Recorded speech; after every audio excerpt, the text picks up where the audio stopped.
Future City Elon Musk. Have you ever wondered what kind of city would be in the future? Elon has thought a lot about it. He intended to set up a future city that'll be laced with future technology. But how would it be and how will it look? Here, we are going to find out. So watch the full video to know everything about it. Before that, please subscribe to our channel, Future Technology, to watch more amazing videos like this. And let's begin. Boca Chica Village, a quiet coastal enclave, was once a paradise for seniors, snowbirds, and outdoor enthusiasts who like dirt riding, fishing, and sunbathing near the ocean. Today, traffic backs up on the lone route leading out of the unorganized region, which now has just a few dozen homes, and SpaceX's Starship site.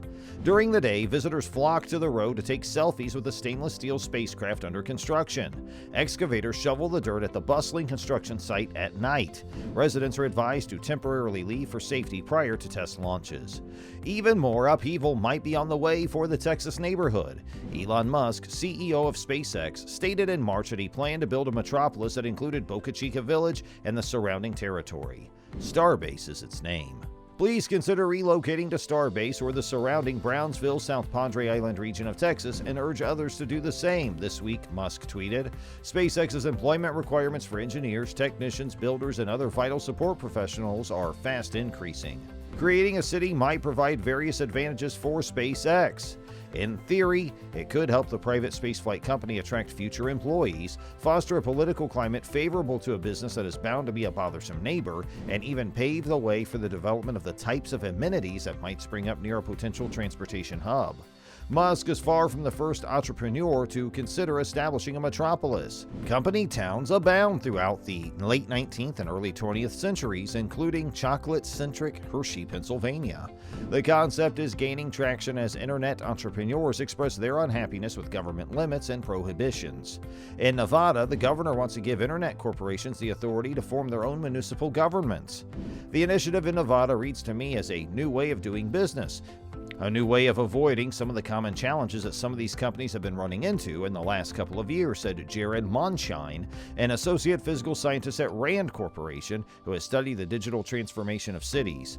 The unknown in all these discussions is how the people who live there will respond. Traditionally, company towns were established to entice people to new employment locations. Mining and smelting industries sometimes establish locations distant from population centers, making daily journeys difficult.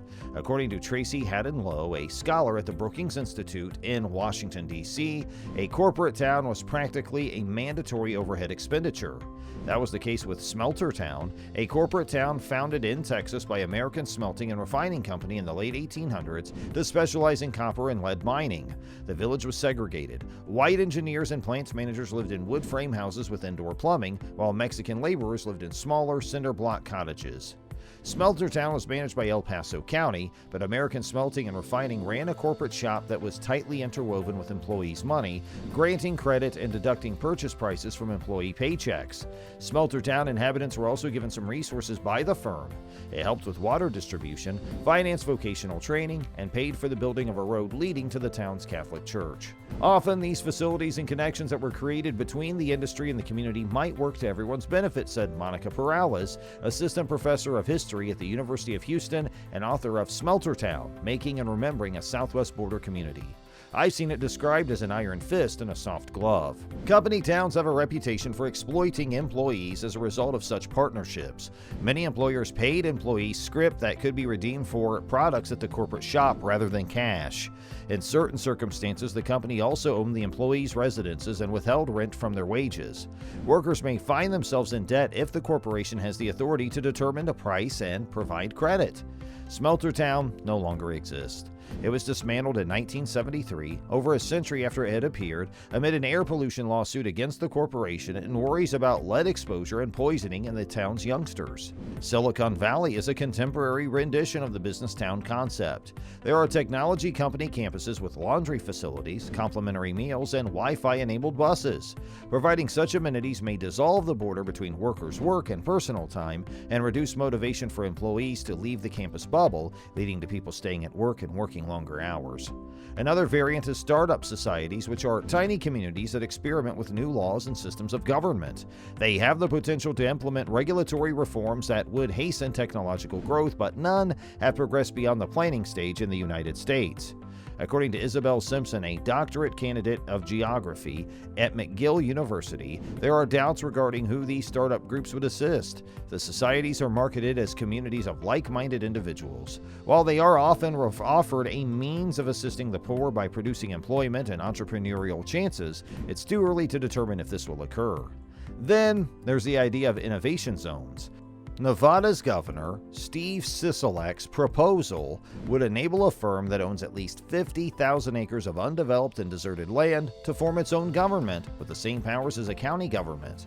According to the Las Vegas Review-Journal, this implies the company-created zone may levy and collect taxes, establish a school district and judicial system, and offer services.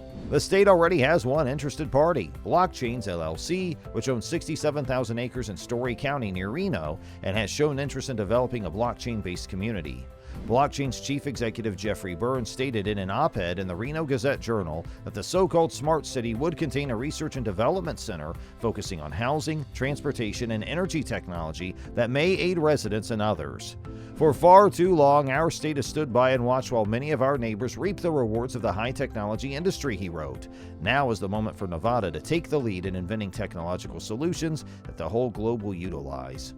Burns and Sisolak have said that the project would not be a corporate town. Burns highlighted in his op-ed that the Innovation Zone would be administered by an elected board of residents who would report to the state, just like Nevada cities and counties do now. However, according to a copy of the plan acquired by the Review-Journal, the corporation interested in forming the Innovation Zone would get to choose at least 2 of the zone's first 3 board members. Regardless of government form, in communities where there is a single large employer, the corporation has influence over elected officials, and by implication, over its workers, according to Zoe Willingham, a research associate with the Center for American Progress's Economic Policy team. They said that in such cases, large businesses may also reduce pay and working conditions without employees departing due to a lack of alternative job opportunities. The purpose of the Innovation Zones, according to Sisolak, is a tremendous economic development investment in Nevada and an opportunity to throw down a flag that Nevada is the blockchain technology capital of the globe. Musk's ambitions for the star-based metropolis remain unknown. SpaceX did not reply to a request for comment, and Musk has only provided a few hints on Twitter. He claimed last week that he expects Starbase to expand by several thousand people in the next year or two, and that he planned to contribute $20 million to Cameron County schools and $10 million to Brownsville for downtown rejuvenation.